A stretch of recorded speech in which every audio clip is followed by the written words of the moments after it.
आप यदि अच्छा चिंतन नहीं करोगे तो सामान्य चिंतन चलता ही रहेगा। मन का तो काम है चिंतन करना, तो इधर यदि मन की धारा नहीं बहेगी तो इधर बहेगी, कहीं तो बहेगी। तो मन रूपी जो यंत्र मिला है उसका पूर्ण सदुपयोग तब ही है जब व्यर्थ का चिंतन थोड़ा भी ना चले उसमें, और काम का चिंतन निरंतर चलता रहे। सुमिरन करते रहो, ऐसे बोलते हैं ना, काम करते रहो, नाम जपते रहो। उसका यही अभिप्राय है कि सब काम करते समय भी चिंतन कौन सा होना चाहिए? ऊपर उठाने वाला। उसी को पॉजिटिव थिंकिंग कहते हैं, उसी को अक्लिष्ट वृत्ति कहते हैं, उसी को एकाग्रता का उपाय कहा गया है। तो ऐसे करना चाहिए। और कोई प्रश्न है किसी का? पीछे दे दो भाई, आपके पीछे इस साइड में। अच्छा चलो आप पूछ लो पहले, बोलो। ओ माता जी। जी माता जी, जैसे महाराजा दशरथ से अनजाने में श्रवण जी का वध हो गया, ऐसे ही मतलब हमारे जीवन में हम देखते हैं कि हमें भी अनजाने में किसी पशु पक्षी कीट पतंग का हो जाता है, हमसे भी वध इत्यादि जो हत्या है, उनका फल हमें मतलब उसी रूप में कीट मिलेगा जैसे। पतंग क्यों, मनुष्यों का भी हो जाता है। जी कम से कम भाव से विचार से तो हिंसा कर ही देते हैं ना हम।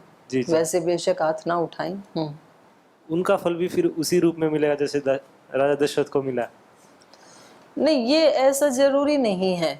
जैसे यहाँ तो इन्होंने उनको शाप दिया कि भाई जैसे हम पुत्र के वियोग में तड़फ तड़फ के मर रहे हैं, ऐसे ही आप भी मरेंगे। तो ये तो वैसे की वैसी स्थिति बन गई। पर ये जरूरी नहीं है कि आपने मच्छर को ऐसे मारा तो कोई दूसरा व्यक्ति आपको ऐसे ही मारेगा। तो ये जरूरी नहीं है, वो किसी भी रूप में आपको फल मिलेगा। उसका स्वरूप कोई दूसरा भी हो सकता है। हो सकता है कि आपको कोई विष खिला के मार दे, आपको कोई गोली से मार दे, आपको कोई कत्ल करके मार दे, कुछ भी तरीका हो सकता है। या केवल मौत का बदला मौत ही ना हो, वो तो ईश्वर के हाथ में ही है। क्योंकि हम तो जानते ही नहीं है ना ये कर्म फल व्यवस्था, वो सारी उन्होंने केवल और केवल अपने अंडर में रखी हुई है कि भाई आप कर्म कर सकते हो। कौन से कर्म का कैसा फल देना है, कितना देना है, ये तो मैं ही जानता हूँ। तो उसका कुछ संकेत उन लोगों ने किया, उन ऋषि मुनियों ने, योगियों ने किया, जिन्होंने जितना उसको समझा शास्त्र में। तो पूरा का पूरा तो कोई भी नहीं जान सकता है। और उसको जान के वो संकेत करके उन्होंने भी फिर बाद में यही कह दिया कि भाई ये कर्म फल की जो विज्ञान है ये दुर्विज्ञान है, ये बहुत कठिनता से समझने योग्य विद्या है। इसको पूरा पूरा हम भी नहीं समझ सकते हैं। जितना हमने समझा उतना आपको बता दिया, तो आप वैसे वैसे कर लो। ठीक। हर कर्म का एक अपना अपना फल होता है माता जी, लेकिन इसमें ऋषि महर्षि और जो आप पुरुष हैं वो कहते हैं कि जिस भाव से जो कर्म किया जाता है ना, उस प्रकार का उसको फल मिलता है। अब जैसे सैनिक है, वो विरोधी देश दुश्मनों के जो सैनिक है उनको मारता है, लेकिन उस भाव चेतना से नहीं मारता कि मेरे को इनको मारना ही है, वो अपनी देश की रक्षा के लिए उनको मारता है। तो कहा जाता है कि मतलब क्षत्रिय अपना क्षत्रिय धर्म के साथ अगर लड़ता है या फिर उसके लिए मरता है तो उसे पुण्य मिलता है और वो स्वर्ग की प्राप्ति करता है। लेकिन जो उससे हत्या हुई है, उस हत्या का भी एक पाप रूप में कहीं ना कहीं। हत्या की नहीं ना, उसने अपने धर्म का पालन किया है। कर्म तो हो रहा है। अब राजा दशरथ ने भी जानबूझ के श्रवण कुमार को नहीं मारा, वो अपने क्षत्रिय धर्म के लिए जो अभ्यास कर रहे थे, उस अभ्यास के दौरान उनकी हत्या हो गई। तो इसमें अंतर है ना। यहाँ तो इनको कोई और आदेश दे रहा है, आपका ये धर्म है कि यहाँ कौन आता है सीमा पे, आपको देखने की जरूरत नहीं है, सीधा गोली चलानी है। तो अनजाने में नहीं कर रहे हैं, जानबूझ के कर रहे हैं सैनिक कि भाई कोई भी आहट आए आपको सीधा गोली चलानी है। पर इनको ऐसा किसी ने निर्देशित नहीं किया था कि कोई भी शब्द आप सुनो और आपको सीधी बाण छोड़ ही देना है। ऐसा तो इनको किसी ने दिया नहीं आदेश। इनको ये विद्या तो इसलिए किसी ने सिखाई थी कि भाई जब युद्ध हो रहा है और कोई ऐसा, जैसे इन्होंने बताया कि कोई आसुरी शक्ति अदृश्य है, तो उसको आप कैसे मारोगे? तो बोले उसको उस ध्वनि की को लक्ष्य करके मारना। तो इनको ये सोचना तो चाहिए ना कि ये ध्वनि असुर की है कि मनुष्य की है या देवता की है या वनवासी की है। तो इसके लिए तो इनको मना नहीं किया था कि आपको कुछ देखना ही नहीं है। तो इसलिए इनका ये कर्म तो अपराध की श्रेणी में आएगा, लेकिन सैनिक का कर्म अपराध की श्रेणी में नहीं आएगा।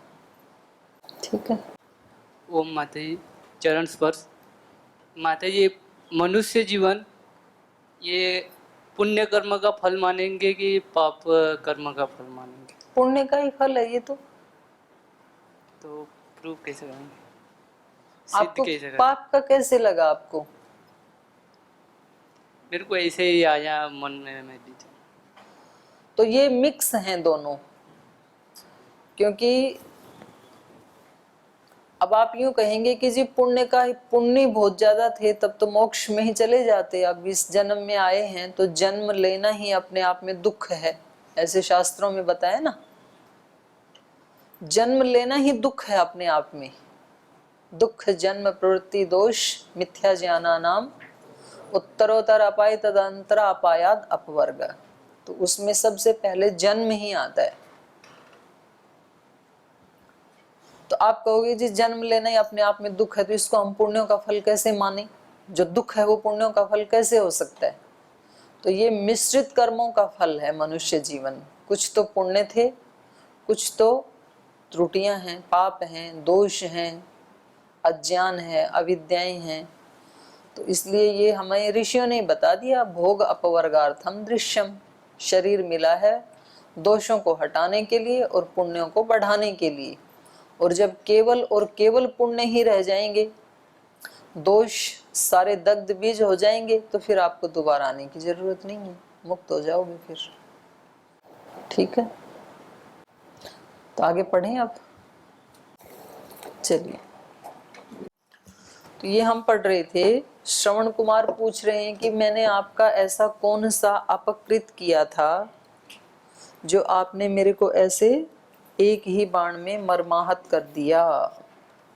किम तव अपकृतं राजन् वने निवसतया मया एकेन खलु बाणेन मर्मण्यभिहते मही द्वावन्धौ निहतौ वृद्धौ माता जनयिता च मे तौ कथं दुर्बलान्धौ मत्प्रतीक्षौ पिपासितौ पितुस्त्वमेव मे गत्वा शीघ्रम् आचक्ष्व राघव तं प्रसादय गत्वा त्वं न त्वां स कुपितः शपेत् विशल्य कुरु मां राजन् मा भूत्ते मनसो व्यथा तस्य त्वात्ताम्यमानस्य तं बाणमहमुद्धरं स माम् उद्वीक्ष्य संत्रस्तो जहौ प्राणांस्तपोधनः। किम तवा अपकृतम राजन मया वने निवसता, वन में रहते हुए हमने आपका कौन सा अपकार किया था जो एकेन खलु बाणेन मर्मणि अभिहते मई, आपने एक ही बाण में मेरे को मर्माहत कर दिया। द्वौ अंधौ निहतौ, और केवल मैं ही नहीं मर रहा हूँ, मेरे साथ और दो जो आंखों से भी अंधे हैं, वृद्धौ माता जनयिता च मे, दो और जो वृद्ध हैं मेरे पिता और मेरी जननी माता जो मेरे को पैदा करने वाले हैं। माता मतलब माता, जनयिता मतलब पिता, जनक।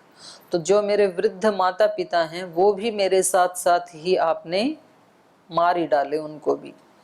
तौ कथम दुर्बलंधौ, तो वो जो दुर्बल हैं, अंधे हैं, और मत प्रतीक्षौ, मेरी प्रतीक्षा कर रहे हैं लौटने की। पिपासितौ, वो प्यासे हैं क्योंकि मैं जल भरने आया था, उनको प्यास लगी है। तो वो दुर्बल हैं, बुजुर्ग हैं, अंधे हैं, प्यासे हैं, तो मेरे साथ साथ आपने उन दोनों को भी मार डाला है। इस एक ही बाण में आपने 3 हत्याएं कर दी हैं। तो इसलिए कहा जाता है ना कि जैसे कोई गर्भवती महिला है तो उसके ऊपर कभी भी वार नहीं किया जाता, युद्ध का नियम है, क्योंकि वहाँ एक के साथ दूसरी हत्या और होगी फ्री में। तो कुछ ऐसे वो रखे हैं शास्त्र में, ब्राह्मण के ऊपर हाथ नहीं उठाना, किसी स्त्री पे हाथ नहीं उठाना, किसी गर्भवती स्त्री पे बिल्कुल नहीं उठाना, रोगी के ऊपर हाथ नहीं उठाना, बहुत बुजुर्ग है उसके ऊपर हाथ नहीं उठाना। तो ऐसे वहाँ पर अपवाद छोड़ दिए हैं युद्ध में भी। कोई निहत्था है जिसके पास कोई शस्त्र नहीं है, उसके ऊपर भी वार नहीं करना। और प्राचीन काल में तो और भी नियम थे, ये नियमावली, जैसे सूर्यास्त के बाद नहीं करते थे, अभी तो करते ही ज्यादा अंधेरे में ही है। किसी को ले जाते हैं पकड़ के और उसकी पार्टी करते हैं, खिलाते हैं पिलाते हैं, रात होती है तो मार के कहीं भी डाल देते हैं फिर। तो ये प्राचीन काल में ऐसा नियम नहीं था। सूर्यास्त हो गया तो युद्ध खत्म, अब संध्या उपासना करो। देखो युद्ध में भी कितनी अच्छी नीति है। तो सूर्यास्त के बाद अब युद्ध खत्म, अब युद्ध के लिए शक्ति प्राप्त करो, ध्यान करो, उपासना करो सब।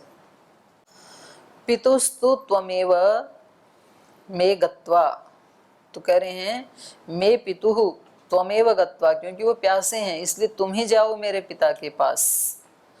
और हे राघव शीघ्रम आचक्ष्व, जल्दी जाकर के ये मेरी मृत्यु का समाचार भी उनको दे दो। तम प्रसादय गत्वा, और जाकर के उनको प्रसन्न कर लो, आप क्षमा याचना मांग लो। त्वम गत्वा प्रसादय, त्वम न त्वाम सकुपितः शपेत, यदि तुम वहां नहीं जाओगे तो वो क्रोधित हो जाएंगे और आपको शाप दे देंगे। तो देखो ये बहुत बड़ी त्रुटि ना हमसे भी होती है और सबसे भी होती है। आजकल जैसे किसी से कोई एक्सीडेंट हो गया तो फिर क्या करते हैं, बोले जल्दी भाग लो यहाँ से, नहीं तो केस में फंस जाओगे, केस बन जाएगा आपने मारा था। तो भाग जाते हैं मार के, तो फिर वो पता ही नहीं चलता है कि किसने मारा। तो यहाँ तो बच गई, लेकिन वास्तव में क्या इसके फल से सदा सदा के लिए बच जाएंगे क्या? नहीं बचेंगे। ये तो यही बता रहा है ये शास्त्र। तो ये कह रहे हैं यदि उन्होंने शाप दे दिया तो आपका ज्यादा नुकसान हो जाएगा। तो यदि यहाँ बच गया व्यक्ति तो वो फिर मल्टीप्लाई होते होते एक अपराध तो हो ही गया। अब जब तक जिस व्यक्ति को मारा है, अब वो पता नहीं अपने माता पिता का कोई इकलौता पुत्र था, या हो सकता है उसकी अभी अभी शादी हुई हो, या हो सकता है उसकी एक ही बहन थी उसका भाई चला गया, या हो सकता है छोटे छोटे बच्चे हों। तो कितने सारे लोगों की बद्दुआएं इस व्यक्ति को जीवन भर मिलती रहेंगी।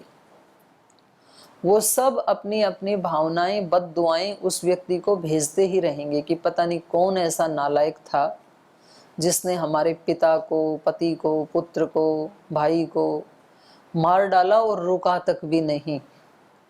तो ये रुकेंगी नहीं ये बद्दुआएं, ये जाएंगी उसके साथ। जैसे बैंक में पैसे जमा करवाते हैं तो इंटरेस्ट आता ही रहता है ना, ब्याज अपने आप आता ही रहता है हर महीने, वो जितना भी है 1%, 2%, जितना भी है, पर वो आता रहता है। एक बार जमा करवा दो बस। तो ऐसे ही पुण्य कर्मों का और पाप कर्मों का भी ब्याज, इंटरेस्ट आता ही रहता है हमारे पास। आप किसी व्यक्ति का कोई भला कर देते हैं, सेवा कर देते हैं, पुण्य कर देते हैं, अब उस व्यक्ति से जुड़े हुए जितने भी लोग हैं, उसके घर में उसके माता पिता, पत्नी, पुत्र, पुत्रियां, बच्चे, वो सब आपको दुआ देते हैं कि किसी भले आदमी ने हमारे पिता को प्राणायाम सिखा दिया, योग सिखा दिया, ये बच गया, हमारे लिए तो भगवान जैसे हैं, भगवान उनका सदा भला करे। तो ये मिलती ही रहेंगी ये दुआएं आपको लंबे समय तक, जब जब वो याद करेंगे। ये है इंटरेस्ट। तो हमें दिन भर क्या इन्वेस्टमेंट करना है, बुरा कि अच्छा, ये हमें सोचना है। ब्याज तो मिलता रहेगा दोनों का। अच्छा किया है तो लंबे समय तक दुआएं मिलती रहेंगी, वो जुड़ती जाती हैं उस कर्म के साथ। मूलधन के साथ ब्याज जुड़ता ही रहता है ना। और बुरा किया है तो बद्दुआएं उसके साथ जुड़ती ही रहेंगी। तो इसलिए जब ये पूरा का पूरा कर्म विपाक को प्राप्त होगा तो इसका दंड उससे ज्यादा होगा जो उस दिन मिल जाता। तो इसलिए कभी भी व्यक्ति को ना छोटे उससे डर के और बड़े पाप की तरफ प्रवृत्त नहीं होना चाहिए। त्रुटि हो गई तो स्वीकार करो उसको, क्योंकि आज स्वीकार कर लिया तो उसका फल हल्का है, कम मिलेगा। स्वीकार नहीं किया, लीपा पोती कर दी, तो फल ज्यादा मिलेगा, क्योंकि कर्म फल से कोई बच नहीं सकता है, कोई नहीं बच सकता है कर्म फल से। अकाट्य नियम है ये, कोई इसमें अपवाद नहीं है। फल तो मिले हीगा, वो बढ़ जाएगा लेकिन। तो इसलिए ये बता रहे हैं श्रवण कुमार कि आपने जो कर दिया उसके लिए अब खुद वहां जाकर के उनको प्रसन्न कर लो, उनसे क्षमा याचना कर लो। ये भी तो हो सकता था, श्रवण कुमार तो मर गए और ये अपना धनुष बाण उठा के अपने अयोध्या आ जाते, किसको पता किसने मारा। वो तो वैसे भी बेचारे प्रज्ञा चक्षु हैं, देख भी नहीं सकते हैं कि भाई ये बाण लगा तो ये किसने बनाया था, इतनी इंक्वायरी करें, ये भी नहीं हो सकता है। सीबीएसई जांच भी नहीं, सीबीआई जांच भी नहीं हो सकती है, पता ही नहीं चलता। और फिर मान लो रघुकुल का बाण था, तो रघुकुल में भी कितने लोग हैं, किसने मारा, सेनापति ने मारा कि सैनिक ने मारा कि राजा ने मारा, किसने मारा, किसको पता चलता। लेकिन ये जानते हैं इस कर्म फल के विज्ञान को, महाराजा दशरथ जानते हैं, इसलिए ये उनकी बात को स्वीकार करते हैं, श्रवण कुमार की बात को। तो हमारे से भी दिन में कर्म करते समय कहीं कोई त्रुटि हो जाए, तो यदि हमें कम दंड लेना है तो खुद जाकर के उस व्यक्ति को बताना चाहिए कि जी हमारे से ये त्रुटि हो गई आज। तो कम से कम जो त्रुटि हुई उसका फल तो मिलेगा, पर इस व्यक्ति का क्रोध से जो फल मिलना था वो बच जाएंगे।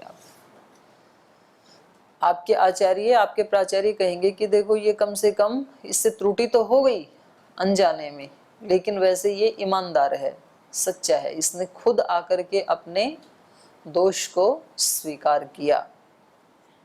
तो अब आपको केवल जितना कर्म आपसे दोष हुआ था उसी का ही फल मिलेगा। नहीं स्वीकार करेंगे तो इसका गुस्सा और ऐड हो जाएगा उसमें कि एक तो त्रुटि करते हो और ऊपर से झूठ भी बोल रहे हो कि मैंने नहीं किया, उसको छिपाना भी चाहते हो, तो फिर इसका ब्याज बट्टा और जुड़ जाएगा मूलधन के साथ। तो चींटी से बचने की कोशिश करेंगे तो आगे चीता आएगा। तो चींटी तो छोटा सा काटेगी बेचारी, और चीता जान ही ले लेगा वो तो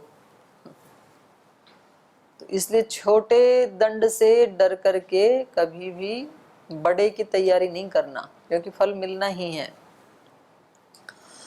यहाँ तो हम तो बहुत देखते हैं, जैसे लोगों को छुट्टी जाना है तो बोले पूछने जाएंगे तो मना कर देंगे, इसलिए व्हाट्सएप पे मैसेज कर देते हैं, बोल जी मेरे घर में ना मेरी माता जी की तबीयत ठीक नहीं थी, अचानक जाना पड़ रहा है, तो मैं आज सुबह सुबह निकल रहा हूँ, तो आज क्षमा करें मैं आपके सामने एप्लीकेशन नहीं लिख सका। अब ये व्यक्ति को ठीक है, वो निकल तो गया, ये ज्यादा से ज्यादा क्या करता, ये कहता कि भाई छुट्टी नहीं मिलेगी अभी, तो फिर और ज्यादा रिक्वेस्ट करते जी माता जी बीमार है, जाना तो पड़ेगा जरूर। तो हो सकता है और 2-3 बार रिक्वेस्ट करते तो ये थोड़ा नाराज होकर छुट्टी दे देता, पर जब चले जा रहे हैं बेशक नाराजगी से ही छुट्टी मिली, तो वहां जाके तो आप रिलैक्स रहोगे ना, 2-4 डांट पड़ी लेकिन छुट्टी तो मिल गई, तो अब आप बिल्कुल रिलैक्स हैं, तो अब आप वहाँ की सेवा बहुत अच्छे से कर पाएंगे। और आपने यहाँ छुट्टी मांगी नहीं और चले गए वहाँ पे, तो आपका दिल ऐसे ऐसे करता रहेगा, पता नहीं इसका दंड क्या होगा, पूछा तो नहीं, परमिशन तो नहीं ली, पता नहीं कितनी डांट पड़ेगी, सैलरी ही कटेगी या प्रमोशन भी रुक जाएगा या क्या होगा, तो आपका चित्त एकाग्र नहीं हो सकता। ये कितनी बड़ी हानि है, विक्षिप्त चित्त हो गया, कितनी बड़ी हानि है आध्यात्मिक दृष्टि से, क्योंकि जो मानवता का लक्ष्य था उससे तो कोसों दूर जा ही रहे ना। चित्त का विक्षिप्त होना मतलब योग से बिल्कुल नीचे की कैटेगरी में आ जाना, और लक्ष्य तो था योगस्थ कुरु कर्माणि। मन हमेशा कैसा रहना चाहिए था, प्रशांत, निर्भय, निश्चिंत, निर्द्वंद्व, निर्विकार, ऐसा मन रहना चाहिए था, तब हम उस अपने कर्म को योगस्थ होके कर पाते। लेकिन अब चित्त कैसा है, विक्षिप्त, उसमें द्वंद्व भी है, उसमें विकार भी है, उसमें भय भी है, सारी चीजें हैं उसमें। और वापस आने पर सारा हिसाब किताब पूरा हो जाएगा। जिस दिन आप हाजिरी लगाने जाओगे ना ऑफिस में, तो वो आपको जो उस दिन सुनाता उससे 4 बातें ज्यादा सुनाएगा जो आपका बॉस है। तो कम कहाँ हुआ? तो आप डरे किससे? चींटी से। और सामने क्या मिला? चीता। तब तक तो वो चींटी का चीता रूप हो जाता है। तो चीता से बचने के लिए चींटी का ही सामना कर लो। तो इसलिए श्रवण कुमार कह रहे हैं, त्वमेव गत्वा मे पितु शीघ्रम आचक्ष्व, खुद जाकर के मेरे पिता को सब कुछ स्वयं ही बता दो, उनको प्रसन्न कर लो। न त्वाम स कुपितः शपेत, नहीं तो क्रोधित होकर के वो आपको शाप दे डालेंगे। तो शाप क्या है? एक भावना ही तो है। तो इसका मतलब भावनाएं बहुत काम करती हैं, शब्दों से भी ज्यादा काम करती हैं और क्रिया से भी ज्यादा काम करती हैं। किसी को हाथ से उठा के डंडा मार देना, ये तो क्रिया हो गई। वाणी से बोल देना, ये उससे सूक्ष्म क्रिया हो गई। और मन से शाप दे देना, ये उससे भी सूक्ष्म क्रिया हो गई। और जितना जो सूक्ष्म है उसकी प्रबलता उतनी ज्यादा बढ़ती जाती है। आत्मा सूक्ष्म है, आत्मा की शक्तियां शरीर से ज्यादा हैं। परमात्मा उससे भी सूक्ष्म है, इसलिए उसकी शक्तियां सर्वोपरि हैं। तो सूक्ष्म जैसे जैसे कोई पदार्थ होता जाएगा वैसे वैसे उसकी शक्ति बढ़ती चली जाएगी।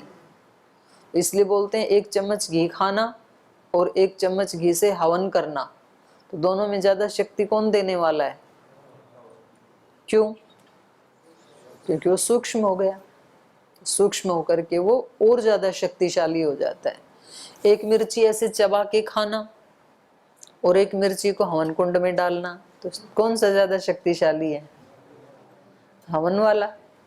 क्योंकि जितने भी बैठे हैं ना, सबकी आंखों से पानी, छींक सब शुरू हो जाएंगी, इतनी पावरफुल हो जाती है वो, क्योंकि अब वो सूक्ष्म हो गई। एक हम बैठे हैं अभी स्थूल रूप में, अभी केवल शरीर का बल है हमारे पास, या फिर 2-4 शब्दों का बल हो सकता है। लेकिन यही व्यक्ति जब तपश्चर्या करके, प्राणायाम आदि करके, ध्यान करके, जप करके, तप करके और योगी बन जाता है, तो इसकी शक्तियां अधिक होंगी कि कम? अधिक होंगी, क्योंकि इसकी शक्तियां अब सूक्ष्म हो गई हैं, सूक्ष्मता को प्राप्त हो गई हैं। तो सूक्ष्म में ज्यादा बल होता है। तो यहां पर शाप से क्यों डरते थे लोग? क्योंकि शाप तो सूक्ष्म शक्ति है। और आशीष को इतना महत्व क्यों देते थे? किसी के आशीष ले लो, आशीर्वाद ले लो, किसी से वरदान ले लो। वरदान भी क्या है? एक भाव ही तो है, एक सूक्ष्म शक्ति ही तो है। पर उस सूक्ष्म शक्ति को प्राप्त करने के लिए वर्षों वर्षों तपस्या करते थे लोग कि हमें भगवान से वरदान चाहिए, देवता से वरदान चाहिए, शिव जी से, हनुमान जी से, शक्ति से, दुर्गा से, लक्ष्मी से, सरस्वती से हमें वरदान चाहिए। इसलिए तो अनुष्ठान करते हैं। आप नवरात्र करते हैं, उपवास करते हैं, उपासना करते हैं, तपस्या करते हैं। क्यों? आपको वरदान चाहिए, आपको आशीर्वाद चाहिए, आपको कृपा चाहिए। तो ये सूक्ष्म है, उसमें ज्यादा शक्ति है, इसलिए किया जाता है। तो शाप से डरा रहे हैं वो, बता रहे, नहीं तो आपको शाप लग जाएगा, माने ज्यादा नुकसान हो जाएगा आपका। विशल्य कुरु माम राजन, हे राजन मुझे विशल्य, ये हटाओ, जो आपने बाण मार दिया इसको बाहर निकालो मेरे शरीर से। विशल्य कुरु मां भूत ते मनसो व्यथा, अब ज्यादा मन में व्यथित मत हो, रोना धोना बंद करो और मेरे बाण को निकालो। क्योंकि ये परेशान तो हो ही गए, उस स्थिति को देखा कि ये मैंने क्या कर डाला। तो क्या कर डाला, अब इसका रोना मत रो, अब आगे क्या करना चाहिए वो एक्शन लो। हम पहले त्रुटि करते हैं और उसके बाद डिप्रेशन में जाते हैं, हाय मैंने ये क्या कर डाला, मुझे पता नहीं है मुझसे कैसे हो गया, क्या मेरी मति मारी गई थी। अरे भाई अब इस रोने धोने को बंद भी कर दो। अब इसके बाद क्या करना है, वहां शक्ति लगाओ ना। इस शक्ति को यहाँ नष्ट करने से वो किया अनकिया होने वाला नहीं है, जो हो चुका वो हो चुका। तो इसलिए यहाँ पर श्रवण कुमार कह रहे हैं, माँ भूत ते मनसो व्यथा, तेरे मन में अब व्यथा नहीं होनी चाहिए, जो होना था वो हो चुका है, अब इसके आगे क्या करना चाहिए, क्या उचित है क्या अनुचित है। अब आप यहाँ रोते धोते रहे तो मेरे माता पिता क्रोधित होकर शाप दे डालेंगे आपको, तो उससे बचो आप। और मेरे को बहुत पीड़ा हो रही है ये बाण लगने से, इसको बाहर निकालो मेरे शरीर से। विशल्य कुरु माम राजन माँ भूते मनसो व्यथा तस्य त्वाताम्यमानस्य तम बाणम अहम उद्धरम। तो कह रहे हैं तस्य तु आताम्यमानस्य, माने उस कातर अवस्था वाला वो जो श्रवण कुमार था, उसकी उस बात को सुन करके तम बाणम अहम उद्धरम, मैंने उस बाण को बाहर निकाला। स माम उद्वीक्ष संत्रस्त जहौ प्राणान तपोधन, और जैसे मैंने बाण को बाहर निकाला, उस तपोधन ने, तप ही धन है जिसका, ऐसे श्रवण कुमार ने संत्रस्त होकर के माम उद्वीक्ष, मेरी तरफ देखा, और प्राणान जहौ, प्राणों का त्याग कर दिया। तो वो वहां पर उनके जीवन का अंत हो गया, प्राण उन्होंने छोड़ दिए। और इन्होंने आगे क्या किया, फिर घट लेकर के उनके पास गए, कैसे इन्होंने निवेदन किया उनके माता पिता को, ये हम अगली कक्षा में पढ़ेंगे। आज यहीं विराम लेते हैं।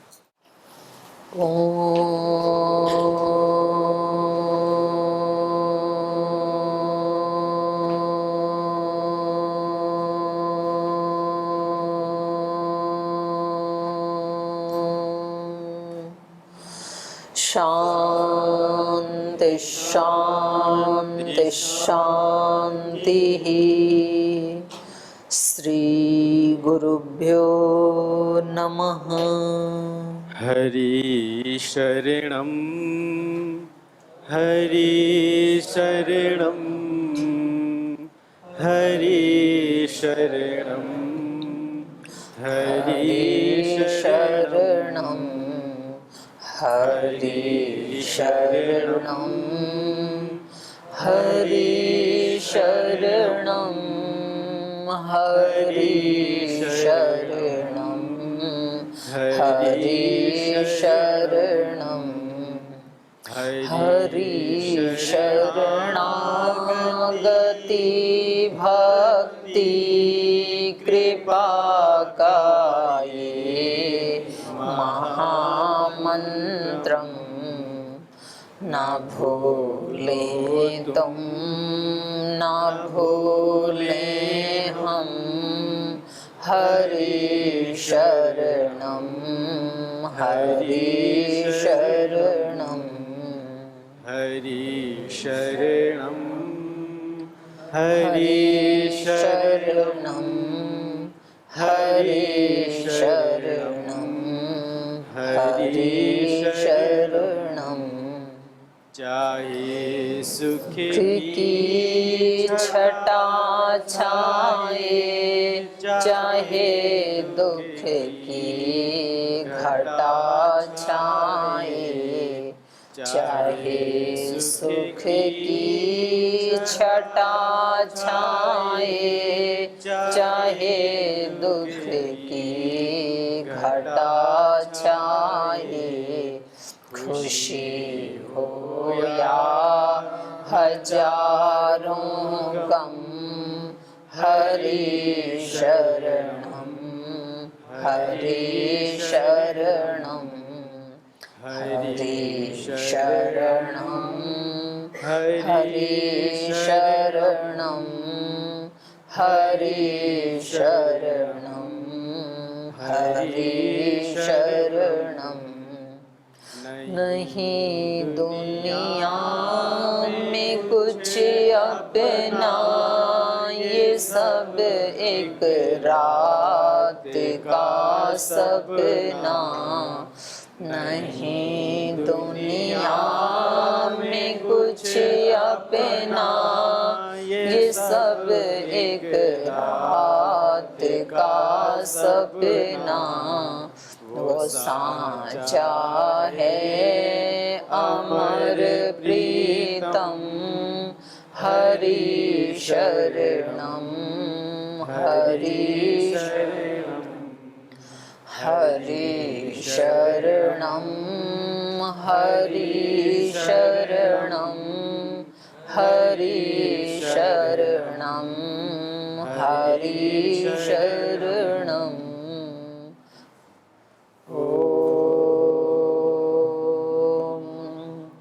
श्री गुरुभ्यो नमः।